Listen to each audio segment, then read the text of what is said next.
नमस्कार शेतकरी मित्रांनो, जसे की आता तुम्ही सोशल मीडियावरती ऐकतच आहात की शेतकरी बांधवांना केंद्राकडून वाढीव अतिवृष्टी अनुदानाची जी रक्कम आहे किंवा मग नुकसानीचं अनुदान आहे तर ते भेटणार आहे।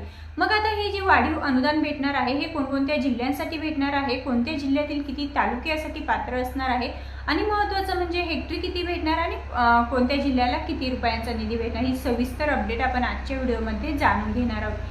शेतकरी मित्रांनो, जसे की आपल्याला माहितच आहे की केंद्रीय कृषी मंत्री शिवराज सिंग चौहान यांच्या माध्यमातून नुकतंच एक स्टेटमेंट देण्यात आलेलं आहे। ते असं आहे की जे शेतकरी बांधवांचं 2025 मध्ये मोठ्या प्रमाणावरती शेती पिकांचं नुकसान झालेलं आहे तर त्या शेतकरी बांधवांना राज्याकडून तर नुकसान भरपाई मिळालेली आहे। आपण जर पाहिलं तर राज्याकडून हेक्टरी 17,500 रुपये हे मंजूर करण्यात आले आणि यासाठी जवळपास 31,628 कोटींचं पॅकेजही मंजूर करण्यात आलं आणि ते वाटपही करण्यात आलं। परंतु आता ही जी मदत भेटणार आहे तर ही केंद्राकडून भेटणार आहे, कारण केंद्राकडून वाढीव अनुदान शेतकरी बांधवांना पुन्हा एकदा नव्याने देण्यात येणार आहे।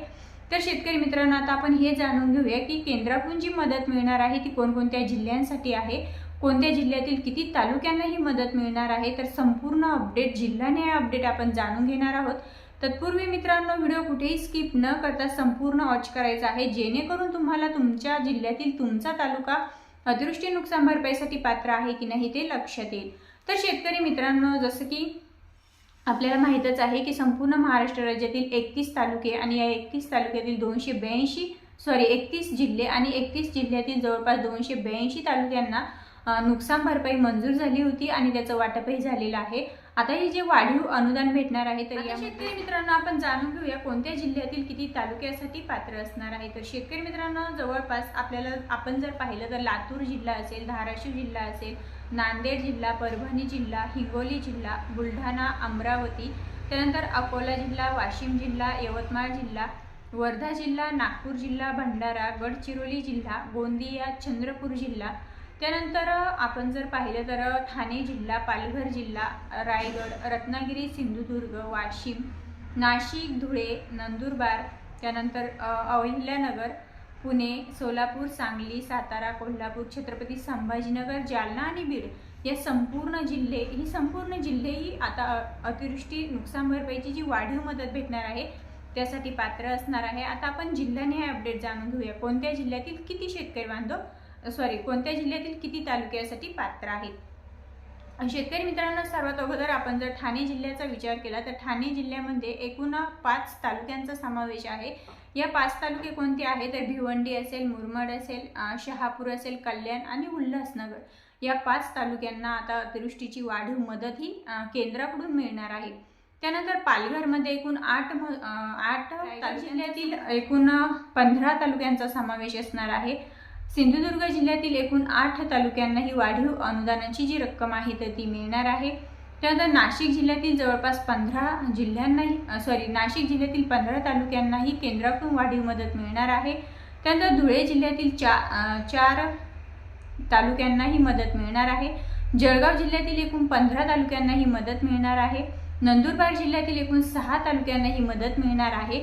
त्यानंतर नंदुरबार जिल्ह्यातीलही 6 तालुक्यांचा यामध्ये समावेश असणार आहे। अहिल्यानगर जिल्ह्यातील एकूण 14 तालुक्यांचा समावेश असणार आहे।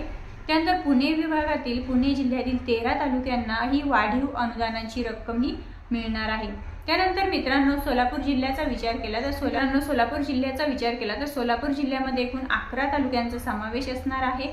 त्यानंतर अहिल्यानगरमध्ये 14, पुणे जिल्ह्यातील 13, सोलापूरमधील 11, सांगली जिल्ह्यातील 10 तालुके तसेच सातारा जिल्ह्यातील 8 तालुक्यांचा समावेश आहे। त्यानंतर कोल्हापूर जिल्ह्यातील जवळपास 19 तालुक्यांचा यामध्ये समावेश आहे। छत्रपती संभाजीनगर जिल्ह्यातील 9 तालुक्यांचा समावेश आहे। जालना जिल्ह्यातील 8 तालुक्यांना अतिवृष्टी नुकसान भरपाईची वाढीव रक्कम मिळणार आहे।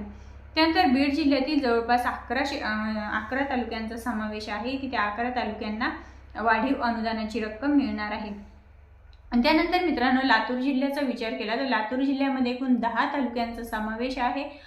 धाराशिव जिल्ह्यामध्ये एकूण 8 तालुक्यांचा समावेश आहे। नांदेड जिल्ह्यामध्ये एकूण 16 तालुक्यांचा समावेश आहे। परभणी जिल्ह्यामध्ये 9 तालुक्यांचा समावेश आहे। तसेच हिंगोली जिल्ह्यामध्ये 5 तालुके आहेत। तसेच बुलढाणा जिल्ह्यामध्ये एकूण 13 तालुक्यांचा यामध्ये समावेश आहे, म्हणजे त्या 13 तालुक्यांना वाढीव अनुदानाची रक्कम मिळणार आहे। त्यानंतर बुलढाणामध्ये 13, अमरावती विभागामध्ये किंवा अमरावती जिल्ह्यामध्ये 14 तालुक्यांचा समावेश आहे. अकोला जिल्ह्यामध्ये एकूण 7 तालुक्यांचा समावेश असणार आहे. वाशिम जिल्ह्यामध्ये एकूण 6 तालुक्यांचा समावेश असणार आहे. तर यवतमाळ जिल्ह्यामध्ये एकूण 16 तालुक्यांचा समावेश असणार आहे. वर्धा जिल्ह्यामध्ये 8 तालुक्यांचा समावेश आहे. तर नागपूर जिल्ह्यामध्ये एकूण 13 तालुक्यांचा यामध्ये समावेश असणार आहे. मित्रांनो, आपण जी जिल्ह्याने हे अपडेट सांगत आहोत म्हणजे जिल्ह्यातील किती तालुके यासाठी पात्र आहेत की ज्या तालुक्यांना अतिवृष्टीची वाढीव मदत मिळणार आहे, तर त्या तालुक्यांची आकडेवारी आपण जाणून घेत आहोत. तर वर्धा जिल्ह्यामध्ये 8 तालुक्यांचा समावेश आहे. नागपूर जिल्ह्यामध्ये मोठ्या प्रमाणात नुकसान झालेलं आहे आणि नागपूरमध्ये एकूण 13 तालुक्यांचा यामध्ये समावेश असणार आहे. त्यानंतर भंडारा जिल्ह्यामध्ये 7 तालुके समाविष्ट आहेत. तसेच गोंदिया जिल्ह्यातील 8 तालुक्यांचा यामध्ये समावेश आहे. चंद्रपूर जिल्ह्यामध्ये 15 तालुक्यांचा समावेश आहे. तर गडचिरोली जिल्ह्यामध्ये एकूण 12 तालुक्यांचा समावेश आहे. तर शेतकरी मित्रांनो, एकूण जर आपण जिल्हे पाहिले तर ही जी जिल्ह्यांची अपडेट जाणून घेतलेली आहे हे 34 जिल्हे आहेत आणि एकूण 377 तालुक्यांना म्हणजे 34 जिल्ह्यातील एकूण 377 तालुक्यांना अतिवृष्टी नुकसान भरपाईची जी केंद्राकडून मदत मिळणार आहे. तर यासाठी 34 जिल्हे आणि 377 तालुके यासाठी पात्र ठरलेले आहेत. मित्रांनो, आता केंद्रीय कृषी मंत्री शिवराजसिंग चौहान यांच्या माध्यमातून स्पष्ट सांगण्यात आलेलं आहे की जो राज्य शासनाकडून जो प्रस्ताव आहे तर तो प्रस्ताव केंद्र सरकारकडे गेलेला आहे आणि केंद्र सरकार आता त्यावरती आपली जी काही संमती आहे ती संमती दर्शवेल किंवा मग जो प्रस्ताव गेलेला आहे त्या प्रस्तावाला मंजुरी देईल आणि मग तिथून पुढे शेतकरी बांधवांना वाढीव अनुदान किंवा मग अतिवृष्टी नुकसान भरपाईचं अतिरिक्त अनुदान जे की केंद्राकडून मंजूर झालेलं आहे तर ते शेतकरी बांधवांच्या बँक खात्यामध्ये लवकरात लवकर जमा केली जाईल अशी ही माहिती समोर येत आहे. मित्रांनो, आता हे जे अनुदान भेटणार आहे तर हे अनुदान हेक्टरी 17,500 रुपये भेटणार आहे. परंतु हे अनुदान तुमच्या बँक खात्यामध्ये येण्यासाठी तुमची काही महत्त्वपूर्ण कामे कंप्लीट असणं आवश्यक आहे. यामध्ये तुमची KYC कंप्लीट असणं, तुमचा आधार हे तुमच्या बँकेला लिंक असणं, त्यानंतर तुमचा लँड रेकॉर्ड येस असणं महत्त्वाचं आहे आणि तुमच्याकडे फार्मर ID कार्ड असणं सुद्धा तितकंच महत्त्वपूर्ण असणार आहे. मित्रांनो, हे जी 4 एकंदरीत कामं आहेत ही कामे जर तुमची पूर्ण असतील आणि तुम्हाला अतिवृष्टी नुकसान भरपाई आलेली सुद्धा असेल पहिल्या टप्प्यामध्ये तर तुम्हाला नक्कीच आता हा जो नुकसान भरपाईचा दुसरा टप्पा आहे जो की केंद्र सरकारकडून मंजूर झालेला आहे किंवा केंद्र सरकारच्या प्रस्तावानुसार आता तो मंजुरीनुसार आपल्या शेतकरी बांधवांच्या बँक खात्यामध्ये लवकरात लवकर जमा केला जाईल अशी ही माहिती केंद्रीय कृषी मंत्री शिवराजसिंग चौहान यांच्या माध्यमातून आपल्याला मिळालेली आहे. मित्रांनो, ही माहिती योग्य वाटल्यास आपल्या इतर शेतकऱ्यांपर्यंत नक्कीच पोहोचवा. पुन्हा भेटूया. तोपर्यंत जय हिंद, जय महाराष्ट्र.